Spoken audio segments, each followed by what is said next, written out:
Welcome to December, you guys. I know, it's like December, I feel like it's magical and stressful. It's all the things. And this week, I'm going to be taking you along with us for homeschool. So we are still homeschooling. We are not the type of family who tends to just take off December, although that sounds wonderful and delightful and beautiful, but that's just not how it works. I feel like either it's the age of my kids or it's my type A personality, but I still like to do homeschool. So what I'm going to do though, is I'm going to be taking you with us. I'm going to be showing you what we're doing. It's not all homeschool, but it is a lot of homeschool. We're going to be doing the Advent Unit Study that I highlighted a few weeks ago from Sonlight, which I'm so excited about, and I will be kind of sharing my thoughts as we go, but mostly just showing you how it's going, showing you some of the things that we're doing on top of just our normal family traditions when it comes to this time of the year. So welcome to This Week in December.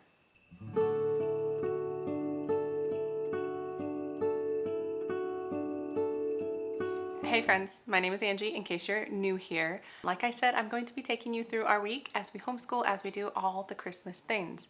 So I'm hoping the video will be really fun and somewhat cozy to just be able to share all of the Christmas stuff with you guys. But before we hop in, a quick shout out to Sonlight, who did send me the Advent Unit Study, like I highlighted in that video, which we are using for a lot of our inspiration for our Christmas school this week. And so thanks again to Sonlight for that. I believe I will start you guys out with our Advent wreath and our readings in the morning. So you can see here that I chose Jotham's Journey as the Advent Unit Study from Sonlight that we are going to be using this year.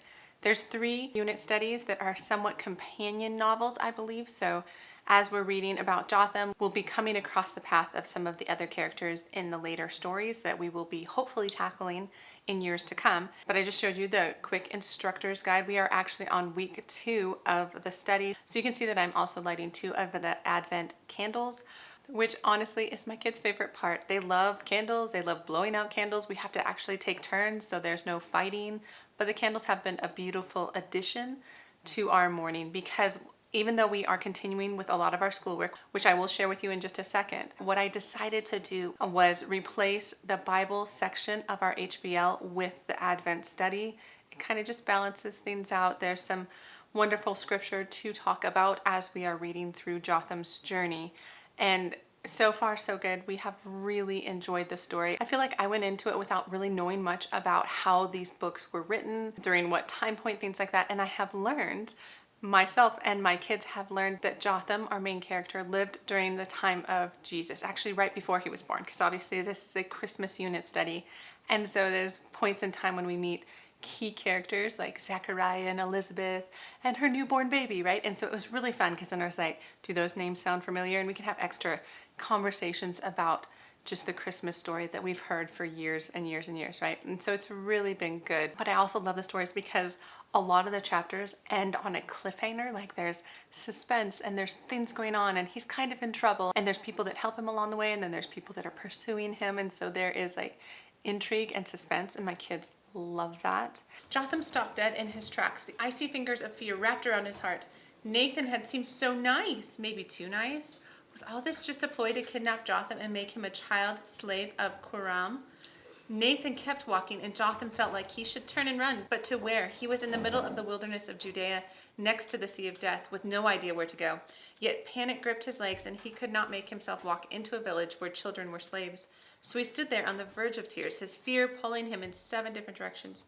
And then there's always a section right after the reading of the story, right? And it brings us back into like Isaiah, or it brings us back into different parts of the Bible that really highlight the main point that was trying to be made in that chapter. So I love that we're actually kind of coming to the Christmas story from just a different direction, which I feel like is fun because it takes something that they have heard a number of times and it just makes them see it with fresh eyes, and it makes me see it with fresh eyes. So we are really enjoying the book. I feel like honestly that's probably my favorite part, is reading Jotham's Journey, although it is a daily reading even on Saturday and Sunday. So sometimes we get behind and we have to read one in the morning and another chapter at lunch or something like that, but it's not that big of a deal. So that's how like our morning Christmas time has been going, but there are still lots of wonderful Christmas things going on in our house, such as what I'm going to show you next, which is making Christmas cookies. So you guys, I don't really love making Christmas cookies. Like, I don't know. I just struggle during December with just kind of overwhelm, and sometimes things that are joyful, such as making Christmas cookies, can sometimes become a chore, and I don't like that. But why I have made it a priority in our house is, one, it's just joyful for the kids. I love that they associate this season with just wonderful things like that, and just things that are unique, because we rarely make cookies in our house. And so I do love that. But I also love the fact that what we decided to do once we moved to this house is to make cookie boxes for our neighbors. So we did it the first year just to kind of meet our neighbors, to be honest. But since then we've met a lot of them, but a lot of them are older individuals on our street, and it means a lot to them. A lot more than, say, like the effort we put in. And I feel like that's just such a wonderful message for my kids at this time of year, that we can bless others. It doesn't even have to be big things. Like, we're not buying them iPads or anything. We are making cookies. And in the process of doing something like that, we are creating something that brings joy to others, right? And I think that is just a wonderful message for my kids. And you can see mostly it was my daughter helping out. We did actually make 3 different kinds of cookie dough that day. And I always just freeze it, and then we're gonna actually bake the cookies probably this weekend. And then the other thing we were doing was decorating our tree. My husband and I have this like 13-year tradition of going to this family-owned tree lot. And so we always go and get a live tree, and then my kids decorate it, and it's really fun. Like, some years I'm always like, oh, I should just buy an artificial tree because it's simpler and then I won't be so overwhelmed. But then when we do get a real tree and we continue the tradition, I remember how special that is to me. So I feel like that day was just really full of Christmas traditions for us. Not as much homeschool, but then we are very much still doing homeschool. We are very much still doing math and reading and phonics and all of the things, because it's only early December. And I had to remind my kids of that. I was like, guys, it's like December 6th or something. Like, we're nowhere close to December 25th. We can still do school. And so we are still doing kind of our full load of school. We're doing all our Sonlight weeks. I explained this a bit more in my Advent video where I discussed how we were going to do December, or my plans for December. And I am mostly following my plan from that video, but we are doing school and it's just fine. You know, we are going to kind of tailor off the school here the next 2 weeks or so while we're still doing Jotham's Journey.